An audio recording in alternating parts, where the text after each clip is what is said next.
Good afternoon and welcome. Sorry we're running a little behind. The first item on our work session is an update on the Vietnam Veterans Monument along South Walnut Street. Members, Rodney, members? Jim? Yep. Good afternoon, Jim. Good afternoon. Afternoon. First of all, I want to thank you for allowing us to come in, give you a quick update. Won't take much of your time. I know you have 2 new members. Congratulations on your appointments on the City Council. Our project started, the Joint Veterans Council of Washington County. 2016, we decided that it's about time to build a monument for Vietnam War veterans here in Hagerstown. Hagerstown lost 7 guys. The county lost a total of 12. All of them Marines and Army. We figured the project was going to cost us about $150,000. So our fundraising efforts actually started January of 2017, and to date, with some in-kind donations, we're probably about $113,000. So we did pretty good for the first year. Like I say, our goal is 150, and I'm not here to ask money from the City Council. We've been here before, and we didn't come in to ask for money. The city did give us the land to erect it over on Walnut Street. It's going to be a real nice location. To give you the biggest heads up news, we're going to probably be definitely putting the foundation in April. Our monument pieces have all been ordered. We got about $82,300 in monument in granite alone. We have black granite coming from South Africa.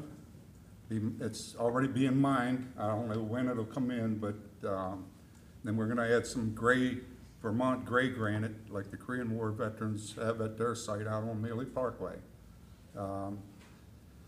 We actually want to do it all in black granite, but you know, it'll have been probably another 2 years to get enough money to do it. So basically, that's where we're at on the project. And I want to thank Rodney Tissue. Rodney's been very, very instrumental in helping us with this project, you know, from the very beginning. And I know he's going to be there to see it through with us. So we did just put a 8-foot thermometer over at the site to show the progress of it. Right now it's kind of stagnant. It's only at 85,000, I think, but we'll be making some upgrade on that here hopefully real soon. And basically that's all. Wanted to just give you all an update. 2018, you know, when we first came before the council, mayor and council, it was Mayor Geisman and the council. That would have been in, I think, May of 2016 with our concept of doing this project and asking for some ground. And you know, the memorandum of understanding with the city and the Joint Veterans Council, you know, everything's pretty good with that, you know. So our biggest thing now is to get it done. You know, it's something that's been talked about. I can go back 20-some years and heard people talk about doing something for Vietnam veterans. And that's all it's ever been talk, you know, and we finally, the Joint Veterans Council, which is a small organization. I mean, we are made up of just a couple members representing the different service clubs throughout the county. We don't have money, you know, we never had much money, but we decided as a Joint Veterans Council to take on this project and to see it through, you know. And of course, I volunteered to be chairman, you know, which I wish this thing went up tomorrow morning so I could get my life back. You know? Do you have any idea how many served in Vietnam in the county? Lou, that's, I mean, hundreds. I mean, there's more veterans that served And you know, there's a difference between an in-country veteran and a Vietnam era veteran. You know, they all served during that war, so they're all considered Vietnam War veterans, you know. But in the county, we do have some former soldiers and all that received a lot of medals for a lot of hard work in Vietnam, you know. Number-wise, I can't tell you. I don't know. I've been trying to research, you know. There's just Yeah, a lot of them that don't, there's a lot of veterans that never, Yeah. I mean, I was 20 years before I told me to go out and serve in the military, you know, I mean, just, had that problem with Korea too, You know, trying to, yeah. tried to put together a trip down to DC. I'd love to do the same thing for Vietnam, yeah. but we need to get some idea who we could invite. Well, I mean, if I had to put a number on it, I'd say over 500, you know. I mean, I know a bunch of them, and I mean, you wouldn't know it. No, I mean, because I understand. they don't say nothing, so. Well, it's amazing. It's very important to have the memorial for interpretive purposes, so that Yeah. young people can understand what was going on at that time. And, you know, it's so amazing to me as I travel around in the airports, I see people honoring service people. And I remember the way it was during that time. You and I both, all three of us do, we're all the same age. Yeah.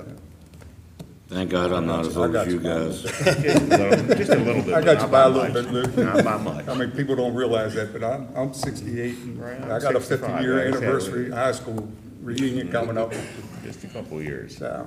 What But was today the is, most fundraising? How did you? well, our fundraising, you know, consisted of actually a lot of flyers that went out, and I have a new one. I know that I passed these out the last time, but we do have a Facebook page and a website now, and I would recommend looking at the website. It's very, very nice. And we're trying to update that. That does have, you know, our gold, silver, and bronze contributors. Great. Probably about, as of right now, I would say probably a good 50% of our money has come from individuals, you know. And, you know, no donation's too small, and that's what we put on our flyers. That's what we put on our posters. We've done things out in the public. You know, I've done the downtown slide, the stadium chili cook-off. We do try to do, at least have a booth set up there for donations and all. Sam's Club, the mall, you know, I've already got several lined up right now, you know, that'll start in April, once the weather, you know, because it's a little hard to be outside, and now today would have been a good day, but anyways, the veterans today, you know, what you were saying about in the airports and things like that is entirely different, you know, than back in the 60s and the 70s, you know, believe me, you know, and probably, you know, myself included, you know, I could tell you some things that, you know, you just wouldn't believe, you know. And I'm talking just through airports and things, but today's totally different, you know. And I think that's one of the best things that's ever come about for our troops today, you know, is that people are accepting them, you know. There's still people today that resent people that served during the Vietnam War, whether they were in country or, you know, you were in uniform, you know. There's people today, and believe me, because I'm out in the public eye soliciting funds, and, you know, I'll give you an example at Sam's Club. I went to the bathroom, my wife watched the table in the booth and all, and when I came out, she said she was glad I wasn't there, you know. And basically, you know, she told me what happened was two individuals said, why do you even want to build a monument when we're just going to go tear it down, you know? And, I mean, it's probably a good thing I wasn't there, because I would have definitely told them how I felt about it, but, you know. Thank you for your service, Jim, and yeah. I only hope, you know, We're gonna get While, there. while we do honor our veterans today, the one thing we seem to forget as a country that, we're at war. Yeah. And there's, way too many Americans that seem to forget that we got troops overseas actually Yeah, we fighting got a troops war. everywhere. Yeah, we always have and always will, yeah. Appreciate it. Thank you, Pine. Thank you, Jim. Did everybody, did you have enough places? Yep, thank you. I think we should consider not doing this tonight since Chrissy's not there. Is he not gonna show it He's all? not coming at all. not She said coming he's at not all. coming for the Let me push that off. Yeah, Yeah, let's push it off. There we go, push it off. All right, we're gonna push it off. All right, preliminary agenda review. It's gonna be fast, just to keep up. I'll call to order, Emily will give the invocation, the pledge of the flag, rules of procedure. The next meeting dates in March are, March the 6th is our State of the City at 7:30 in the morning, and then a work session at 4 PM. March 13th and 20th are work sessions at 4 PM, and the 27th is a regular session at 7 PM. Okay. We'll have an appointment to the Planning Commission. I'll do a proclamation for Rare Disease Day. We'll have citizen comments, public hearings at 1301 Potomac Avenue LCD Comprehensive Plan, Vision, Hagerstown, 2015. We'll have city administrators' comments, mayor and council comments, the minutes for January 9th, 16th, 23rd, and the 30th, and then the consent agenda. Under Community and Economic Development, would be street closures for 2018. Under Finance, it'll be an audit for the fiscal year 2017 basic financial statements and single audit in fiscal year 18. SB and Company, Hunt Valley, Maryland, for $39,000.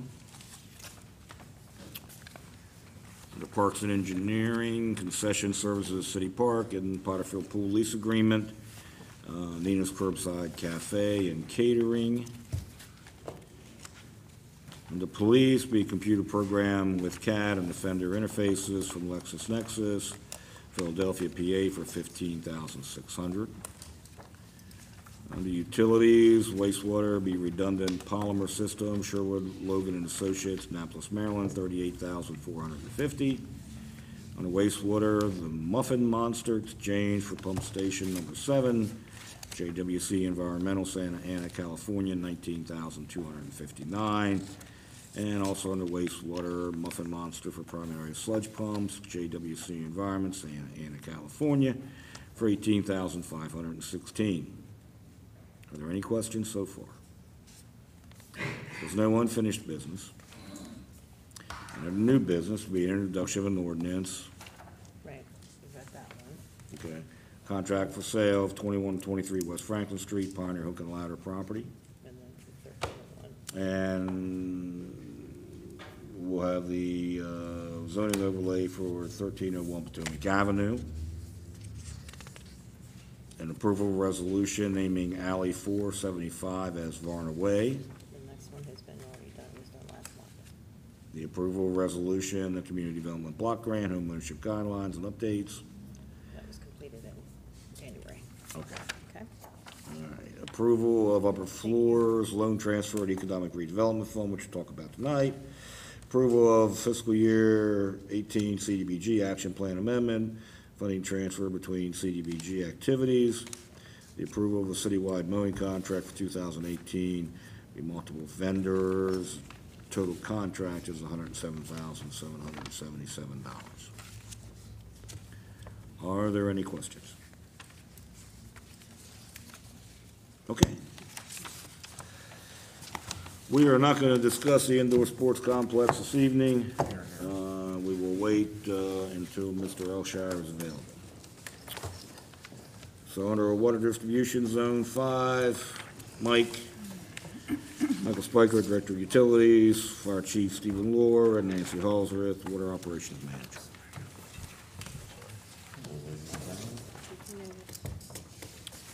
I'm sorry. Good afternoon, how y'all doing? Thanks for taking some time for us tonight. Always like to start out for all of us as we work together on the city staff. An issue was brought to us Fire Chief, Nancy and I, and staff, we've been working together on this now for a few months. Give you the perspective from both sides and what we're going to do to move forward on it. As you're all aware, there was a structure fire on Robinwood Drive last summer, some concerns regarding the amount of water flow that was utilized at the fire scene itself. As staff, we immediately go back and look to see what available data is for us. Every available amount of water that we had was flowed on the site. We jumped from 0.8 to 2.1 million gallons of flow. The Zone 5 is in a separate section eastern of the city in the county. It's on what we call, it's a PRV, it's a pressure reducing valve, operates at 65 PSI into an 8-inch water main, and that's what serves the system at that point in time. The area is in the county. We have always served that area utilizing our AWWA Manual 31 distribution system requirements and the NFPA. It's a standard 1142 is what we've utilized for water supplies for suburban and rural firefighting, which for us means we have to supply at least 1,000 GPM per minute to a hydrant. For background information on what we've done to work together to supply that, Nancy has some information that she'll submit at that time, and then some chief has some information to give to us. So once again, it's an area that's in the county. The oversight is by the county. All the site plans are approved. Anything that was approved in that area for the last 40 years is going through the county site plan process for any utility infrastructure at all. So that's once again, what we've operated under. And we've got some other information that we've worked together, what we're going to do to move forward to try to ensure that we get a volume of flow that's equates to what we all are comfortable with in the area. So there are some things coming up. We consistently work with Hazen and Sawyer. We maintain a hydraulic model, and we do model runs to predict flow at the hydrants and so forth under different scenarios. And that helps to better enable us to know what to do and where to do it to get the biggest bang for our buck as far as improvements in the water system. We're also looking into the viability or the feasibility, I guess if you would, of replacing a zone valve that separates the base zone, Zone 1, from Zone 5 in the Robinwood area. There's different things that we have to consider, the unintended consequences. But we're looking into potentially replacing that zone valve with a weighted swing check valve so that if there were increased demand perhaps associated with a fire or some other major demand, that swing check, that weighted swing check would open and allow flow from the base zone into Zone 5 to supplement that demand. So that's something we're working with Hazen Sawyer on, and just, the feasibility, the viability of that. Internally, we are continually making upgrades to the water distribution system, knowing that fire code has changed, fire demand requirements have changed over the years. Any 4-inch or 6-inch pipe that is replaced in our water system is automatically upgraded to an 8-inch pipe. It doesn't cost any more to do the excavation or the bedding for an 8-inch pipe as it does for a 4 or 6, and we believe that's money well spent, so we continue to do that. We do the same thing with 10-inch pipe. 10 is an odd size pipe, so we upgrade that to 12-inch to better facilitate the needs of the system. We also have our hydrant flushing program, and we have our leak detection program. And one of the things that we've endeavored to do, and we're actually looking at better ways to staff this, is we want to move the leak detection program forward and incorporate the leak detection program involves hydrants. And we want to go ahead and do pressure and flow testing on all of the hydrants so that we can then work with the fire department and use the, I think it's a NFPA, color codes for flow. And what that ultimately does, and I always remember the colors, blue is best, green is good, yellow is caution, and orange is stop, okay? That's how I put them into perspective. And I don't know how the fire department puts them into perspective, but what it is it's a color key, and it would either alert you to a potential problem, a lower flow on that hydrant, or if you're, for example, if a hydrant has any type of blue coating on it, that's 1,500 gallons per minute or greater at 20 PSI. If you see orange, it's 500 or less gallons per minute at 20 PSI. So we want to make that a priority in the water department, but what it really does is it helps to facilitate the needs in the fire department. So that's one of our goals to get on this upcoming year, is to do a better job with that. Am I missing? They're the ones I jotted down off a kind of a quick overview, but And we've met through the times with the fire, we've supplied mapping, training, back and forth. Training is something that works well for all of us. We see what's happening, the system's, it's a vibrant, living system, so it has a little nuances to it that each of us learn to utilize it to the best ability, so we have some discussion in regard to that. we've also provided the fire department a list of all of the properties that have a dedicated fire line and all of the properties that have a fire domestic meter, which means that they have some sort of fire suppression or access to fire suppression on site, whether it be a hydrant or a sprinkler system or something. And so we've provided that list to them, and we'll update that annually as new accounts are added with a fire domestic meter or with a dedicated fire line. Yeah. And I think the chief's going to go into a few issues there. There are some distinct differences in city code and what's external to the city, and I included the code on there for what we follow, as a water division. Attempt to do everything we can to make sure those are followed. And I'll just segue into the chief, and he's got some other discussion points, and we'll work through them. Good afternoon, everyone. I'd like to acknowledge everything that both Mike and Nancy have brought to the table. In my tenure as your chief, we've had many, many conversations, meetings, training sessions, evaluation of maps. Nonetheless, Zone 5, which I'll politely call the Robinwood Corridor, has been a problem for the fire rescue services, as far as I know, for over 2.5 decades. And the problem is simply this: there's not enough volume of water to extinguish a high challenge fire in Zone 5. Now, all the reasons for that are really left best to the experts that are sitting beside me here at the table. But I think we stumbled across something today that I was unaware of, and in all of our conversations, all our training, we had not put together. So in the audience behind me, of course, I have Doug DeHaven, FM1, who does plans reviews in the city. I have Mr. Larry Eisminger, an immediate past retired senior fire protection engineer for the state of Maryland, and also Chief Eric Fraley from the Funkstown Volunteer Fire Department, who through several generations, several significant fires in Zone 5 over the years, is well aware of these problems. I also want to acknowledge that as a result of this Woodbridge fire, that Funkstown made necessary run card changes that were recommended some years back to add tankers to the initial assignment. This was a historic fire in the sense that not unlike just a typical garden apartment or a row of townhouses, this was essentially a 60 by 300 foot apartment building with 40 units in it. Severe lightning strike about 8 o'clock in the evening, and on arrival of the first arriving unit, the entire attic was well involved. Now, there are reasons for that to have occurred. First of all, in the type of construction that we're talking about, and one of the changes that Mike alluded to, is these buildings are sprinklered in the occupied spaces, and they are sprinklered with a little bit different type of sprinkler. Not here, a bad example. Sorry. This is mud turtles.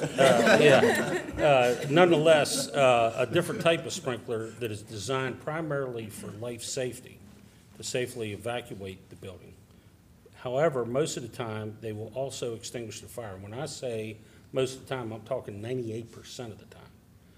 Now, this particular fire originated in the attic above the sprinkled space. Lightweight wood construction, that is the new norm. The codes have changed. And I think what we discovered today in additional conversations is that we are out of sync in what our consultants have recommended sometime back and what exists currently today. So I do want to thank the Water Department specifically for dealing with this piping and meter size issue, and they have been 100% cooperative with that in my tenure here. I can't say enough about that. I think that the consultants are not looking at all the new information. I'll have an ask here after a while that involves both of us. What I would tell you is this: the standard they were looking at, NFPA 1142, is a recommended practice. This is the law, NFPA 1. It's adopted by law. There's not a fire flow recommendation in this document for less than 1,500 gallon per minute. So if we're trying to supply 1,000 gallon a minute in an area where the new development, new construction has exceeded the requirements even of some of the tables in here, we're going to struggle and we're going to have similar outcomes. And there are, I won't enumerate them, but there are a list of fires over the years in Zone 5 that have been problematic. And our problem, once again, is insufficient volume. We can get our heads wrapped around, is it volume, is it pressure? For the fire department, it's volume. We can fix pressure above ground. If we can get enough water into our pumpers, we can move that at a higher pressure to supply elevated streams to do these other things. The other thing that any consultant just has to factor for the fire department is the rate of application. Even if there's 1,500 gallons total available underground, we have to transport that into usable streams. And for this type of construction, typically that's elevated streams through aerial devices that start at 750 and 1,000 gallon a minute. So if we only have 981 gallons available, we're beat before we turn out on those fires. So I wanted to assure Mayor and Council that we are working forward on this. We need additional water in Zone 5 for manual firefighting. I understand over the years that there's been different proposals with developers. It is in the county, it's not in the city. If this were in the city, we would have a different outcome because our FM's office makes sure we're doing this. Nonetheless, I have a couple asks from the fire department. First of all, I'd like the opportunity for the water department and the fire department to meet with the consultants together in a timely fashion to resolve any of these code issues that we just don't seem to be in sync on. Number two is to propose, and it sounds like the water department's already thinking in that direction, propose and evaluate solutions to increase the water volume in Zone 5. I know that after the Woodbridge fire, we were flooded at the fire department office with citizen calls and some newspaper interaction by individuals that were concerned about the lack of water during the fire. Whether that exists all the time, part of the time, whatever, I think is relevant, and certainly wanted to communicate to Mayor and Council that the citizens are concerned about that. So the practical thing, as quickly as possible, and it sounds like that at least maybe can be done, would be to link Zone 1 and Zone 5 so that they're fed from two directions and provide a short-term fix for increasing the volume. Whether or not additional stored water needs to be there to increase pressure, once again, I would default to the experts. Yeah, and the stored water, you all know what we've gone through in regard to a change in our system. Storing water is not advantageous to a water system anymore. But our model shows that there is a need for a tank at some point in time in the East End. It was sited in two different locations. Right now, it's going to be tied to the planned urban development in Black Rock. If that ever moves forward for the next stage, there will be an elevated tank in that location, which will allay the fears of the collective fire departments. It will get us above the 1142 standards, much closer to the one. You know, the standard one, it is rather stringent. I just really wonder how many can actually achieve it as a municipal system right now.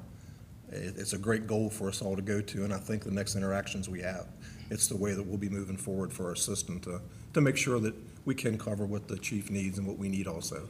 It's a fine line that we look for there in operational and money But in that area itself, since it will be basically dictated through the PUD, it kind of alleviates any financial obligation to the city at that point. So we've got some work to do on it yet, and we'll continue to do that. So I certainly appreciate that. I would like to offer my colleagues from Funkstown the opportunity to come to the table, or if you have any questions for any of us. Is the primary determinant of the low volume in Zone 5, is it diameter of pipe that's currently there? Is that the main issue? It is part of it, and we did a study to see if just increasing the pipe from 8 to 12 would make a difference, and it does, but it doesn't bring it up to the standards that the chief's talking about there. The tie with the Zone 1, gives you two sources of water. Our Zone 1 is our largest zone. Much larger pipe would come down by the hospital that way, so that would be a great assistance to And them. the swing valve you were talking about, it would just be on demand? It'd be on demand. It would see it when fire flow requirements will however it's set. When they were utilizing the water system to fight the fire, we gave them every available drop. I mean, it starved the system to the west, and people had no water because all the water was headed that way. So we kept the 8-inch pipe full, but it sacrificed the rest of the customers to the east. So, we all have challenges we deal with, and it's another one that we'll work through and get a resolution that's right for everyone. It's what we do.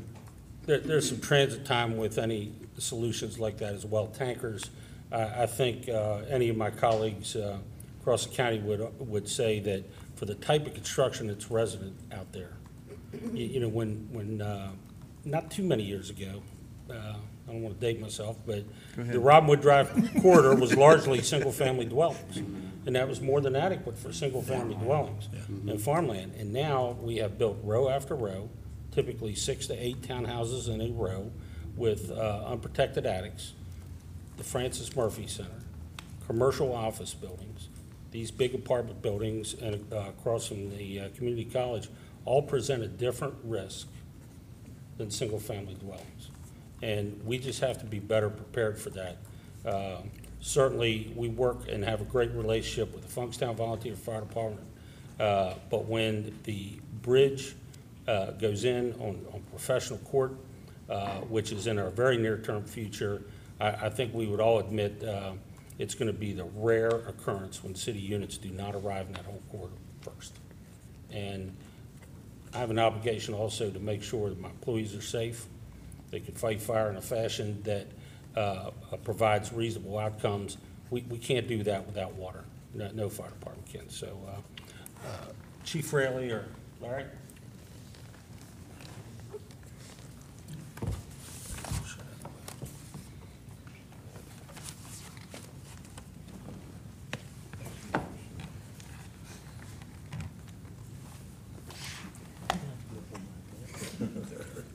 I would say, first of all, thanks for having me tonight. Thanks for hearing what we have to say.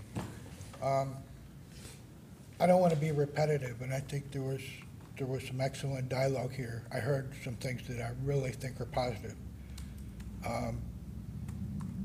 In the mid-1980s, they built 2 buildings on Robinwood Drive called Stonecroft Apartments. They put a little 500 GPM fire pump in, and per code, a stationary fire pump has to flow 150% of its rating, so it had to flow 750 GPM. And I remember going out to witness the acceptance test on that pump, and we ran out of water. I mean, we were down to 1 or 2 PSI on the suction side of the pump. And I assumed that a valve was closed somewhere. So I went back to the office, called Dave Schindel, and said, something's wrong out here. There's a valve closed somewhere. We ran out of water at like 750 GPM. And he said, that's all you got? I said, what do you mean? He said, that's all you got in that zone. So this is a problem that's going back 25 years, as was already said. I hung up, thought about it, called him back about a week later, and said, the water's terrific on the dual highway. We're half a mile up the road. Why is it so different? And he explained Zone 1, Zone 5. Why not just tie them together? That would seem to solve everything. It's a lot more complicated than that, Larry. You have pressure differentials. So Dave kind of convinced me that it wasn't as simple as just tying Zone 1 to Zone 5. But I heard today that that's being considered, at least with some kind of valve that just opens up the water when needed for fire flow. That would be a tremendous benefit to our problem. The area keeps growing. The water at Hagerstown Community College is bad. Many of their new buildings are fully sprinklered, so our concerns are not so big, but there are still a few older buildings there that aren't sprinklered, that there's just not enough water right now to suppress fire.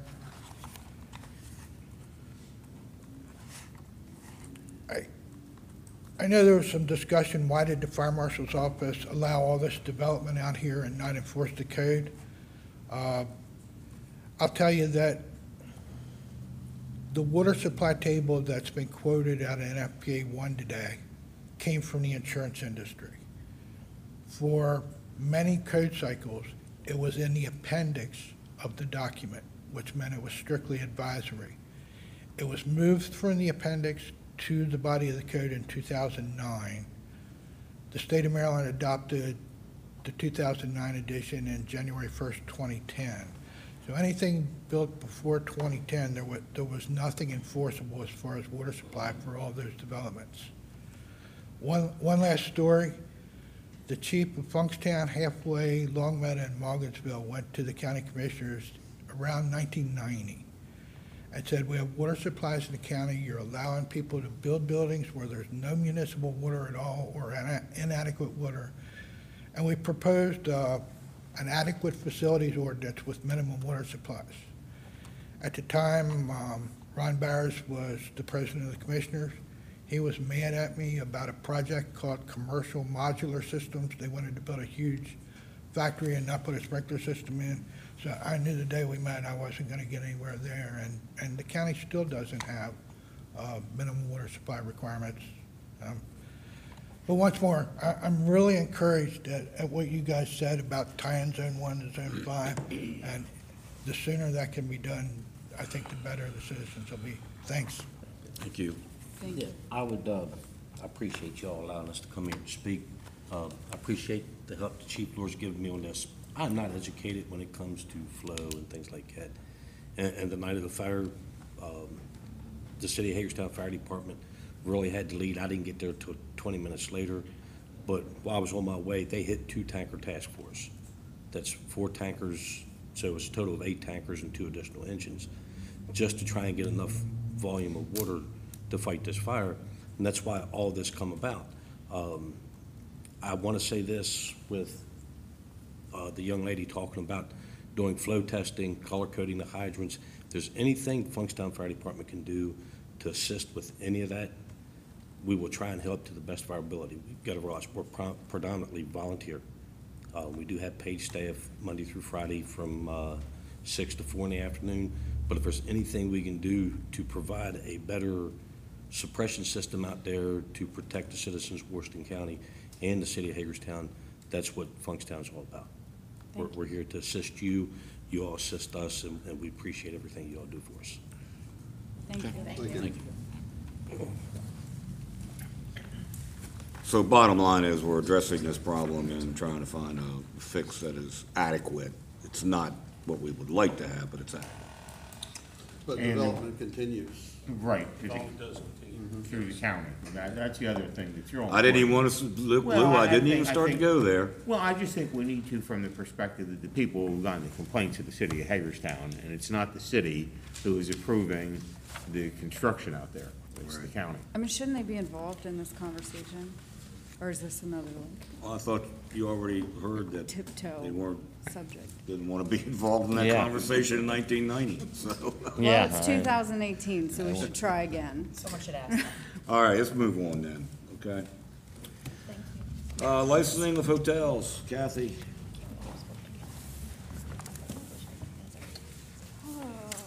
Look, we have a PowerPoint. Kathy wants a PowerPoint. Memo was a little lengthy, trying to make it a little easier to follow with PowerPoint. All right, here we go.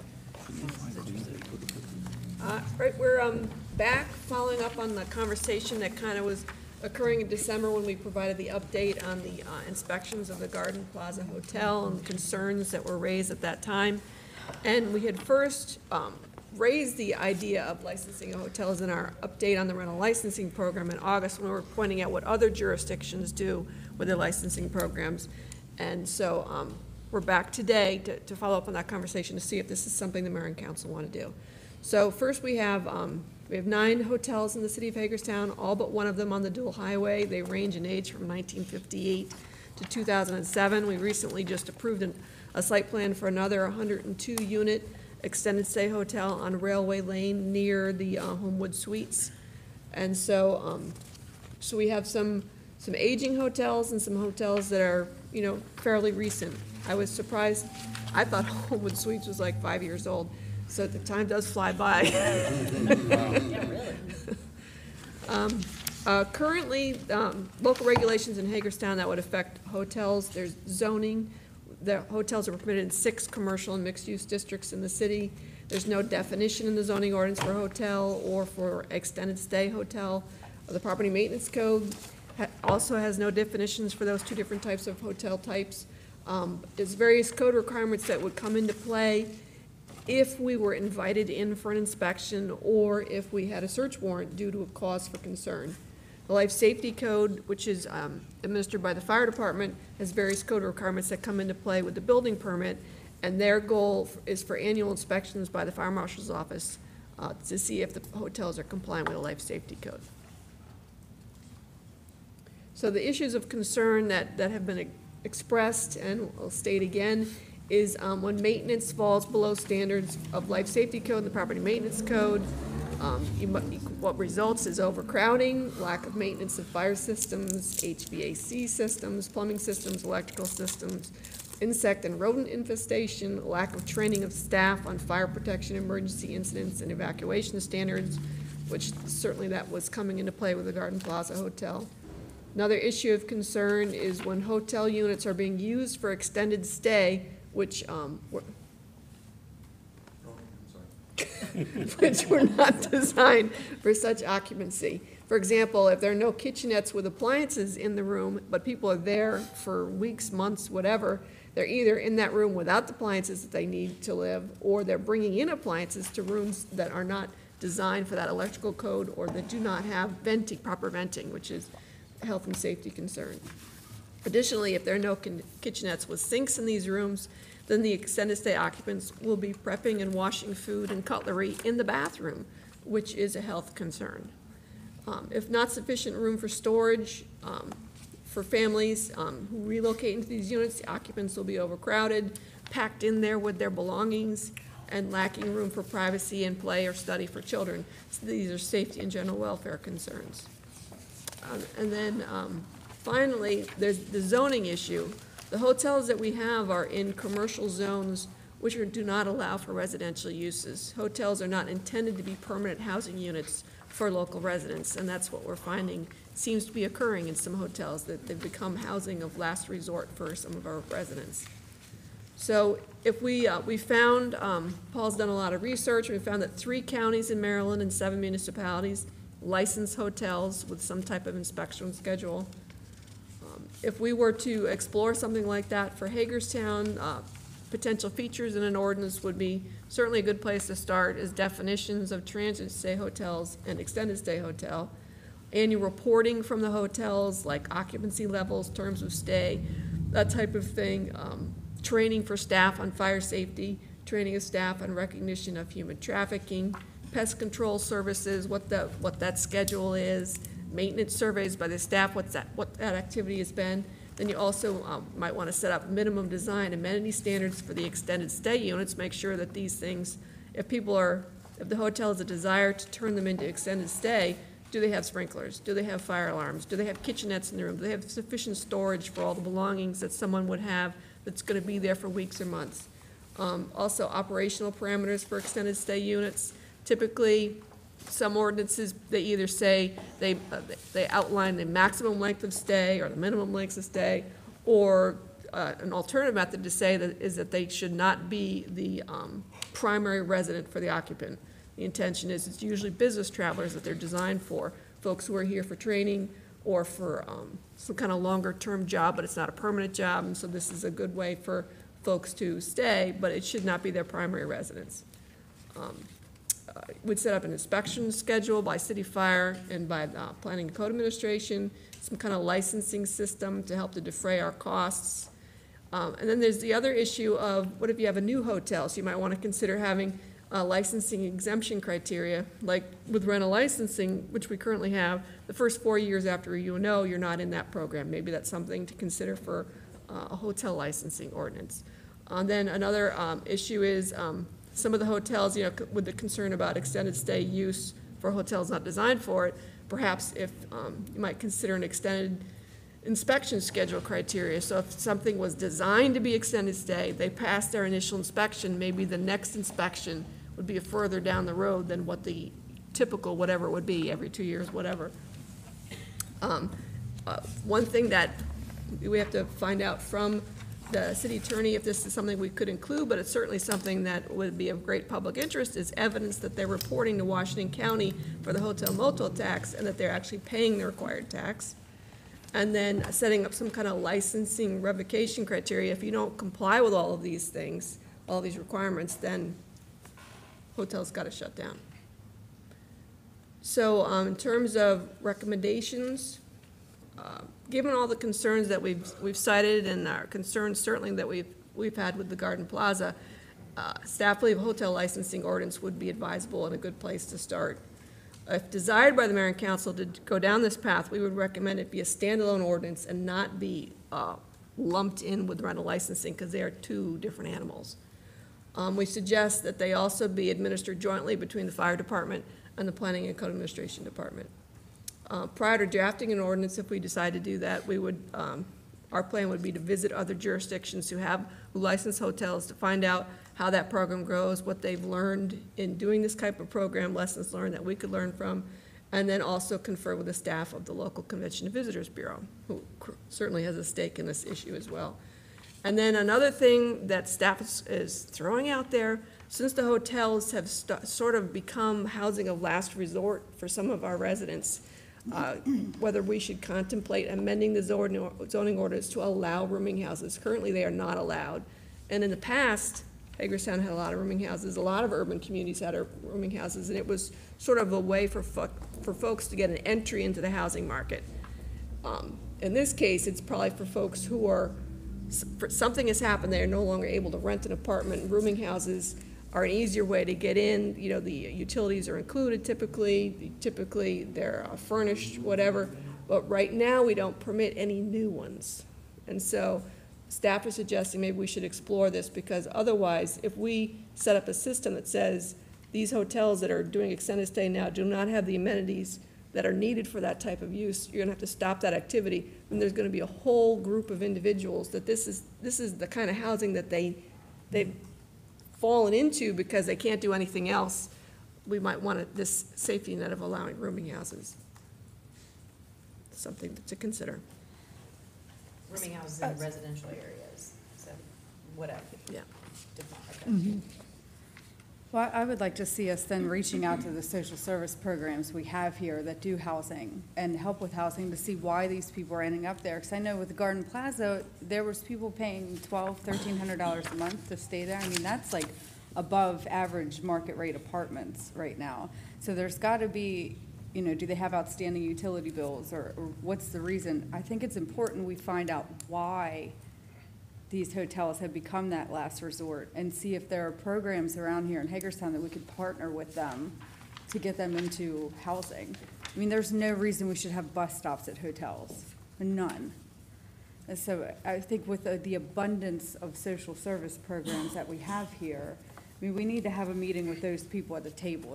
That's what I would like to see, that help with housing, the Community Action Council, and different programs like that, to see why these people ended up here, why it's being used in that capacity, and what we can offer to get them into some type of suitable living environment with a kitchen and, the things children need. There's bus stops at several of these hotels. It's just not a fair situation for anyone to be in, and I think that there's got to be some sort of help out there that we can channel. And yes, on the licensing, I'm a yes for sure for the hotels. But as far as the families that are living there, I mean, I would like to see us all the services, or at least the major hitters around here, come to the table to discuss this problem, because I think we have enough services available in Hagerstown. There's got to be a way they can place them into housing, or figure out what the root cause is that's made the Garden Plaza Hotel a home instead of a hotel in these other places. One of the challenges is if folks get behind with utilities and run up a big bill with the city, and so then therefore they can't turn on another account. The CAC does have a program to help you with that, but they can't help you continuously if you keep having trouble paying utility bills. So that's a challenge. If the places you're renting, for whatever reason, mean the heat bill is extremely high, that's one of the challenges. Would a rooming house solve that, in that the individual roomer is not responsible for the utility bill? Typically, which is part of the hotel, it's inclusive.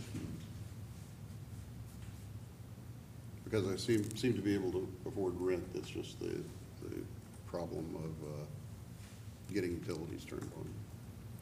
How, in the inspection phase, how often do you think it's necessary to inspect a hotel to make sure it hasn't turned into a Garden Plaza?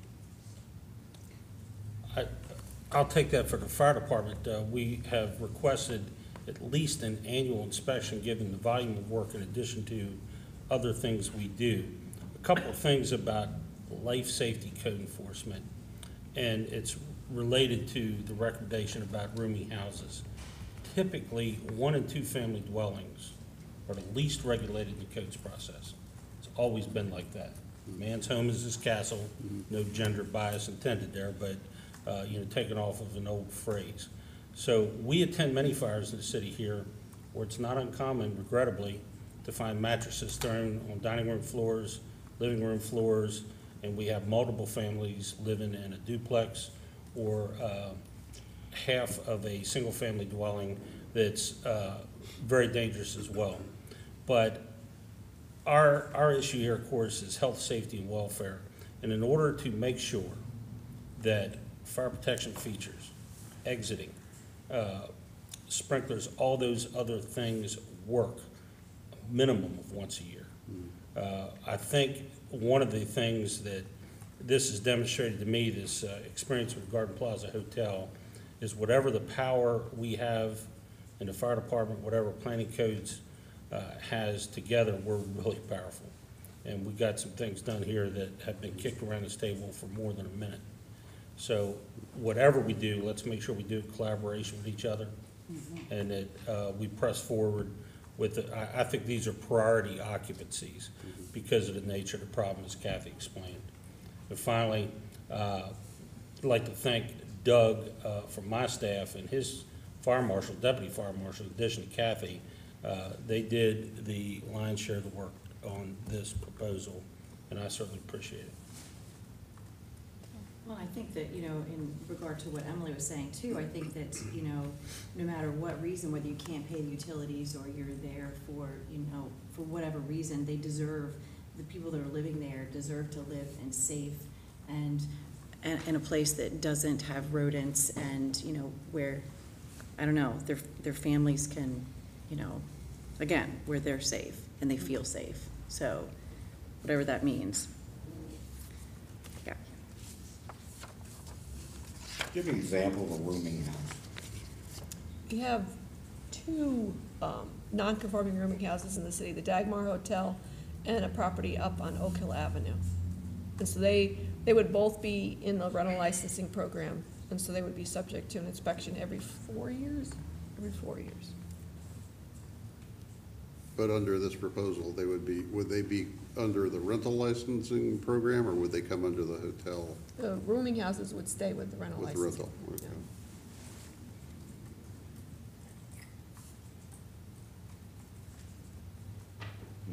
Okay. It seems to me that when I think of rooming house, I know, my parents, when they moved to Washington DC, that's the first place you go when you get into town, try to get your foot in the door. And the way they described it, it didn't sound that bad, but, Comes down to management. yeah, it was management at the time, definitely.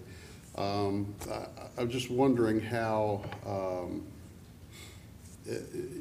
under the rental licensing program, where you have to have the inspection every time, the rooming house is more of a transient type of environment than an apartment where you traditionally think somebody's gonna move in and stay there for multiple years and then move out, and then you need to have an inspection and all that kind of stuff.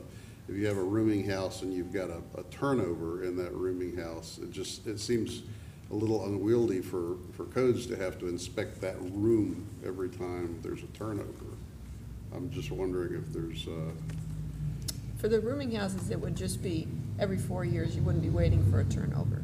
With the apartment buildings, it is at turnover or every 4 years. And we talked about this in August. Staff would suggest that we modify the way the inspections are in the rental licensing program for the very reasons that the chief has outlined. He's finding when they report to houses, they're overcrowded. There's mattresses all over the place. We know periodically we have hoarding situations that occur in the city. We don't get into these units in my department until they're empty. And sometimes we never get into them because they're not reported that they're empty. So they just keep re-inspecting, so we are reoccupying them. So we suggested, rather than us waiting for property managers to say, okay, we've got a vacant unit, you can come in now, and say every whatever time period, 4 years or whatever, we're just gonna make an appointment and we're gonna come in and take a look. And that would help with some of these situations where the unit is not being occupied safely. But that's something that would have to require a code amendment. I think before we start authorizing more rooming houses and more Dagmars and things like that, I think the question we all need to be asking is, how did we get here and how do we fix it? Because this is the product of some very serious underlying issues. Like, we have bus stops at hotels. This is a problem for quality of life of the citizens in Hagerstown. Why are so many people in a position where they can't pay their utility bills? Why are so many people in a position that they can't rent an apartment? Is it mental illness? Is it drugs? I mean, we know a lot of it can stem from things like that. Is it the quality of jobs we're offering here? Is it all of the above? And how do we fix it? Because continuing the problem and changing codes and authorizing more to make people, I mean, that's all okay, but there's a problem. There's underlying issues that I think we need to be looking at. And that's not something code can do. That's not something the fire department can do. That's something that we all need. There's got to be a lot of conversations with a lot of different entities, because this is not okay. What happened at the Garden Plaza is not okay. This is not the quality of life that our citizens should be expecting. So we need to figure out, how did we get here? How are we in this position, and start from there. Or are they transients who come here who, just end up here? So they ended up here, why? What are they looking for, and how do we provide that for them to get them out of, we keep going back to Garden Plaza Hotel, but all of the ones that are there. Why are they coming here? What are they trying to achieve? And why aren't they achieving that goal? And how do we help them achieve whatever goal they came here for? I mean, everyone deserves a decent quality of life. So the stuff that I've heard that's happening at these hotels, and people have reached out to me, and just the thought of a kid living in a hotel room with no kitchen makes me sick to my stomach. And there are so many underlying reasons why that's happening, and we got to figure it out. It's just unacceptable on so many levels. I agree. It could be as simple as the housing stock that they had rented has an electric heat system, and it was never insulated, and so it's a very high heat bill. Mm-hmm. So then they can't get another utility bill in their name. Till they pay that one, I see. So, and I understand that, and that does happen a lot. I've heard that. But are there programs available with different entities in town that can help with that? How do we get those people in touch? Some of these people may be in situations that there is help out there, they just don't know about it. So how do we make the right hand talk to the left hand to help improve everyone's situation? Because we do have a lot of services out there. So it would just be interesting to see in situations like that, how many, if there's 100 people that are in that very scenario that can't afford their electric bill, how many of those people qualify for some sort of help that they don't know about? Or, Well, I think it might be a multi-phase project because, number one, we don't want to have another Garden Plaza situation. So we've got to do something to stop that and keep that from happening again. And then step two, we do need to give those people an out. They need some place to go. Maybe rooming house is a good solution. And then third, concurrent with all those projects, we need to figure out, as you were saying, Emily, what's the root cause? Why did they get in that situation? What social services could have been brought to play? How do we keep that from happening long term? Because the problem's going to keep repeating itself if we don't fix the root cause. And but just from a what do we do right now today? Where do those people go? They can't get a utility bill or can't get a utility whatever you call it. But they need someplace to go. And I wouldn't want to see bus stops at rooming houses either. I mean, that wouldn't be an ideal situation, I don't think. So again, maybe that's where social services can come in and figure out what happens in a family situation like this as we go forward. But I don't think there's an easy solution. Do we know how many people got displaced at Garden Plaza? We've heard numbers from a dozen to 40, around 40. Community Action Council, Jordy's got the best handle on that. Is that 43? Yeah, they're using a number around 40. They were very helpful, worked in advance so that no one just ended up on the street displaced. I think that's credit to our social services here in the community who many times don't get enough credit for what they do. But we made sure that those resources were in place in advance so that nobody was just tossed to the street or living in their car. I think they did start ejecting people a day ahead of time, didn't they? From the Garden Plaza, there were some people. I know Otterbein Church opened their doors or did some. We couldn't tell if that was a self-inflicted wound where they heard this was coming and they were taking action on their own, or in fact they were evicted in anticipation of the closure.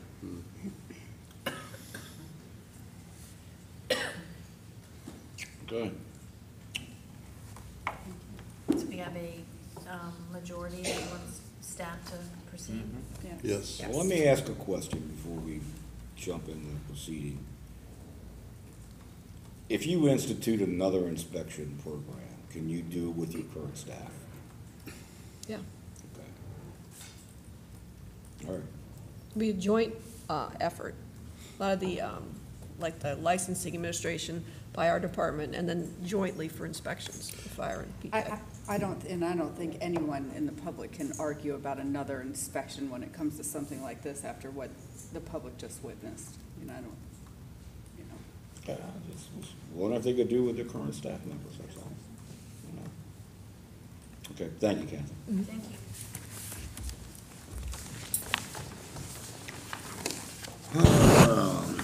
Funding transfer, economic redevelopment fund, Jonathan.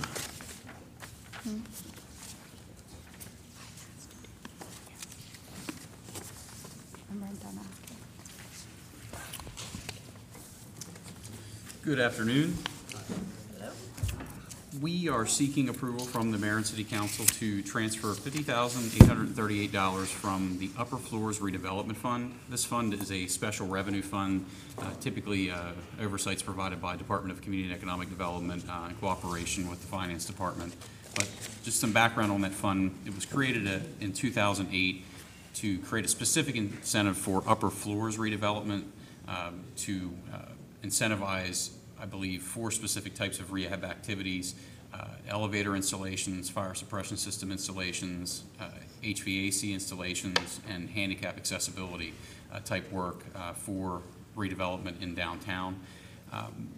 Over time, there were two, I believe, loan recipients of that funding, and I think that was between 2009 and 2011 when those loans were administered. The original terms of that loan program was 0% interest for a 10-year term.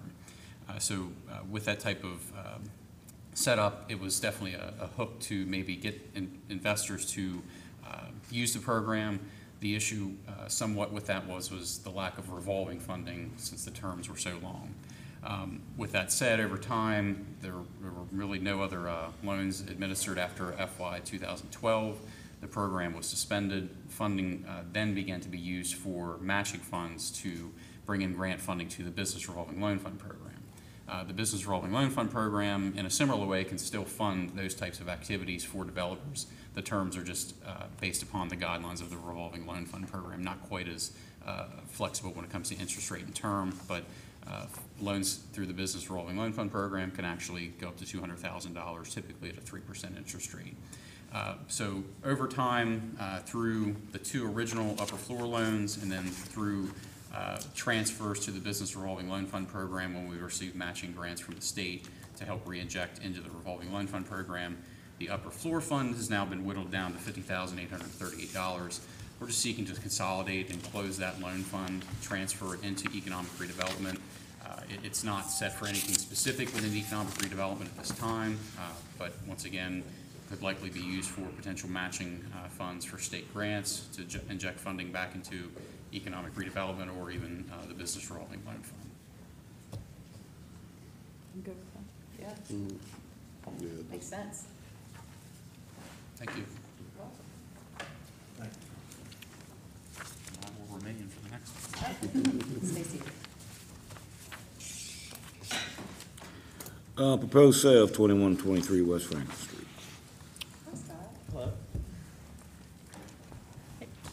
So over the last few months, we've been working with Mr. Scott Bowen. Mr. Scott Bowen has been an architect in the Hagerstown area for approximately 13 years. Scott had applied to the CNS program to buy the Pioneer Hook and Ladder building. We've been working through some title items with our city attorney over the last few months. We've come to a conclusion at that process, so we'd like to, at this time, officially request mayor and council approval to move forward with an ordinance process to sell the property to Scott Bowen. Scott is looking to bring his business, MSB Architects, to downtown with 6 employees. The terms, as I had mentioned in the memo, are a sale price of $1.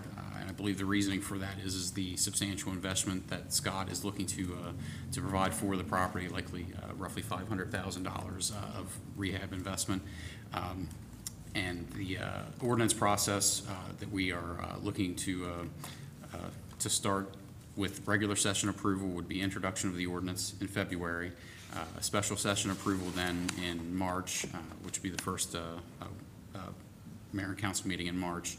And then after 30 days, that ordinance would become effective. In April, we would then sign and execute the contract.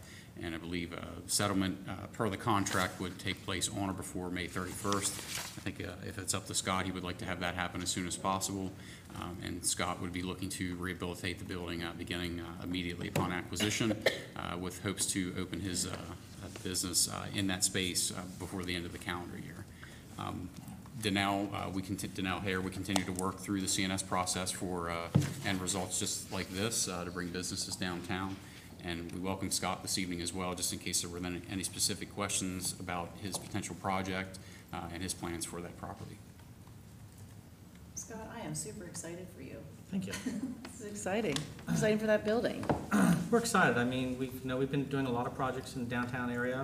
This tube obviously has been in the newspaper lately, and USMH and the other urban improvement projects we've been involved with. And for us to have an opportunity to bring our business downtown is, I think, a positive thing. So we're looking forward to it. We just started designing our office, which is challenging designing your own space, but we're working through that. I'm jealous. I love that building. I do too. I said the same thing. Fire poles stay. Don't worry, it's not going anywhere. Thank goodness. It's a great building. And you hope to be in by the end of the calendar year? We do. The closing's a little later than I had anticipated, so I don't know with that if it might push us into the beginning of the next year. But again, as soon as we can start working on the building, we will. Sounds good. Okay,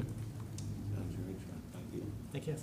thanks, guys. Thank you. So we'll bring the first reading Yep. next week, okay? We'll have the ordinance ready for next week. Sounds good. Thank you. Thank you.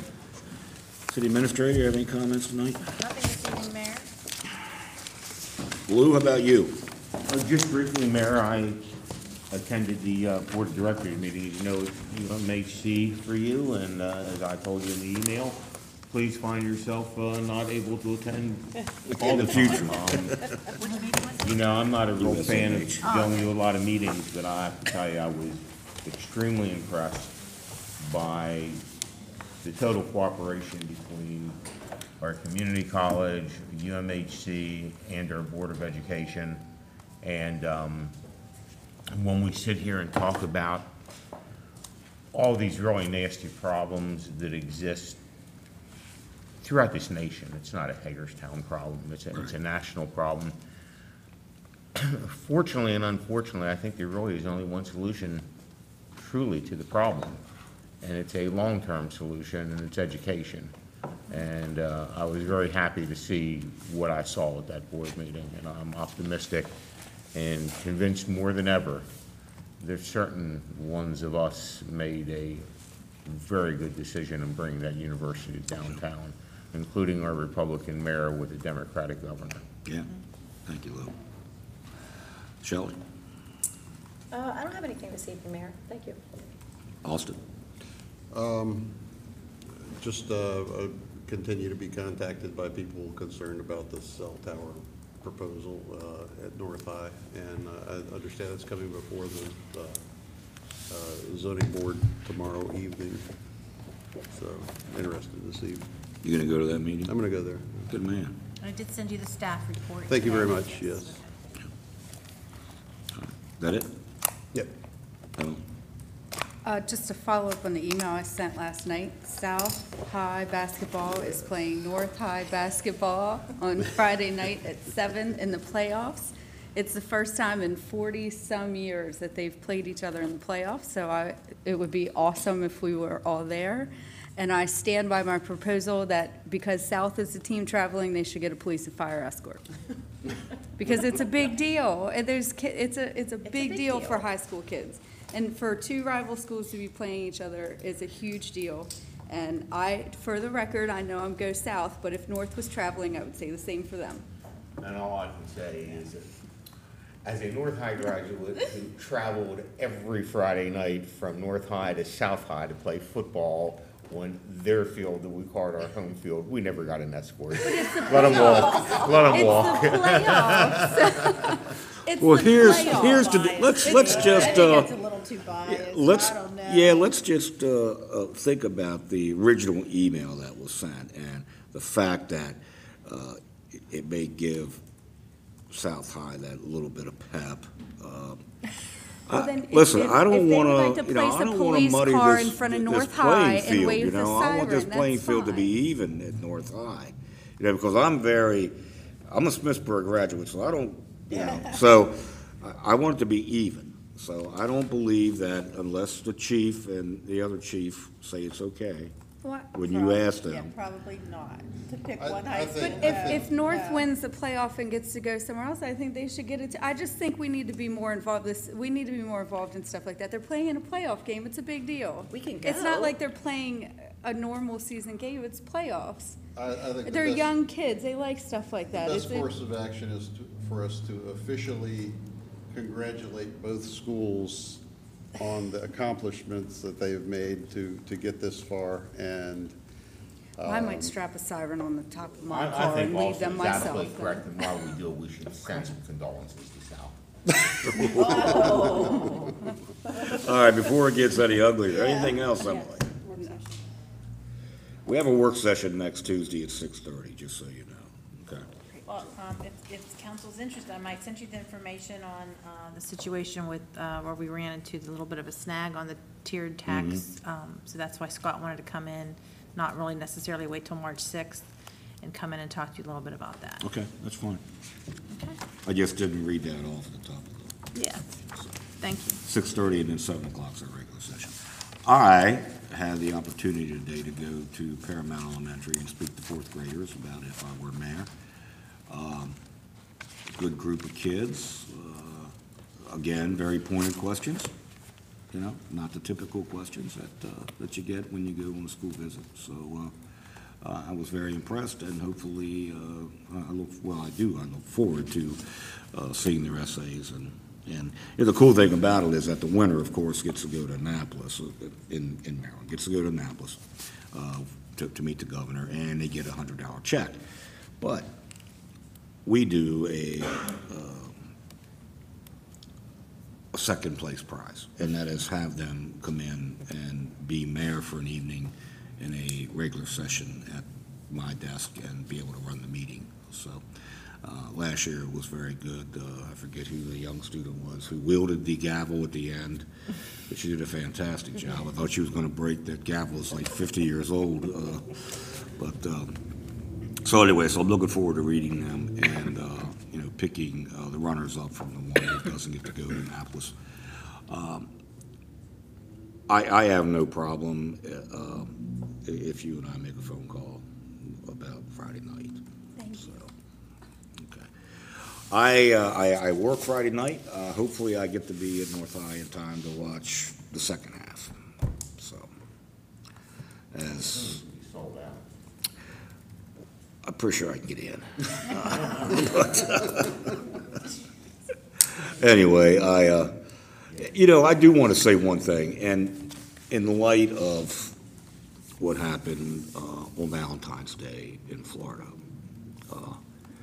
you know, I met with a former school administrator this morning, and we had a conversation. And one of the great things about Washington County, and I can only give our Board of Education huge kudos for this. Our schools are very, very safe. Not only things that are security measures that were implemented in our schools, but our school resource officers being there, and the ability to control who gets access to our schools. I tell you, I am very, very relieved to know that our schools are as well secure as probably any place in this nation. So, and of course, my thoughts and prayers go out to all those victims and their families. And with that, we'll adjourn. Thank you. Thank you.